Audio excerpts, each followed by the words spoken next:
Est-ce qu'il suffit de ne plus obéir pour être libre?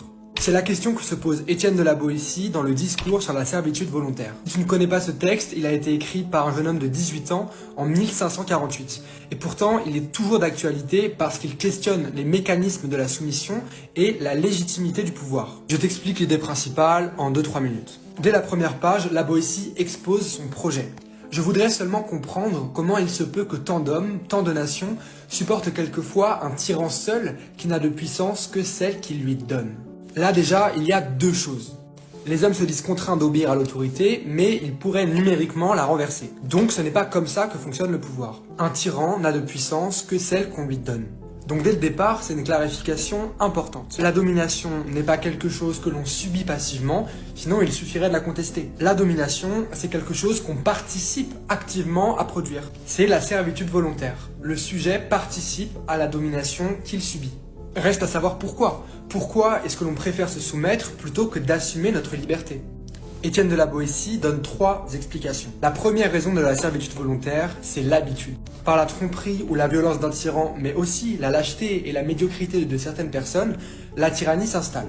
Mais ensuite, c'est l'habitude d'obéir qui fait que la tyrannie reste. Ceux qui vivent depuis longtemps ou naissent dans une tyrannie ne savent plus ce qu'est la liberté, donc ils ne peuvent plus la désirer. N'ayant pas même vu l'ombre de la liberté et n'en ayant pas entendu parler, ils ne ressentent pas le malheur d'être esclaves. La deuxième raison qui fait que l'on accepte la tyrannie, c'est que le tyran distrait le peuple et le rend bête. La Boétie écrit « Tous ces peuples se laissent promptement allécher à la servitude pour la moindre douceur qu'on leur fait goûter. Les jeux, les farces, les spectacles et autres drogues de cette espèce étaient pour les peuples anciens les appâts de la servitude, le prix de leur liberté ravie, les outils de la tyrannie. » Ça me semble terriblement d'actualité. Et la troisième raison pour laquelle on se laisse soumettre, c'est que les tyrans usent d'artifices pour paraître plus intelligents, plus importants et donc plus légitimes à avoir le pouvoir. Et ça aussi, c'est très d'actualité. Donc Étienne de la Boétie ne nous accuse pas de nous laisser tyranniser et de ne pas vouloir être libre, non.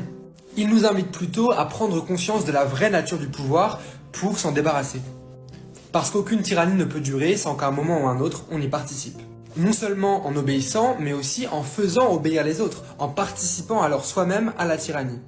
Et la fin du texte insiste beaucoup là-dessus.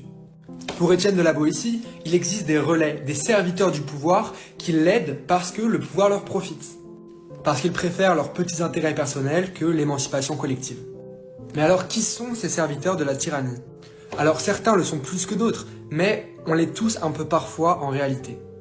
Toutes les fois où on défend nos intérêts aux dépens des autres, où on ne respecte pas leur liberté, où on donne des ordres. Toutes ces fois, on entretient une tyrannie dont on est aussi la victime. Et c'est pas vraiment notre faute, car on est tellement habitué à la tyrannie qu'on finit par y participer.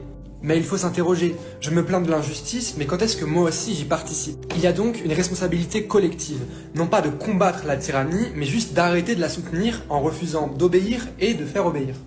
Finalement, Étienne de la Boétie propose un programme moins ambitieux, mais très enthousiasmant contre la tyrannie. Ne pas cautionner la tyrannie et encore moins y participer. Et retrouver le désir de la liberté, notamment en s'éduquant.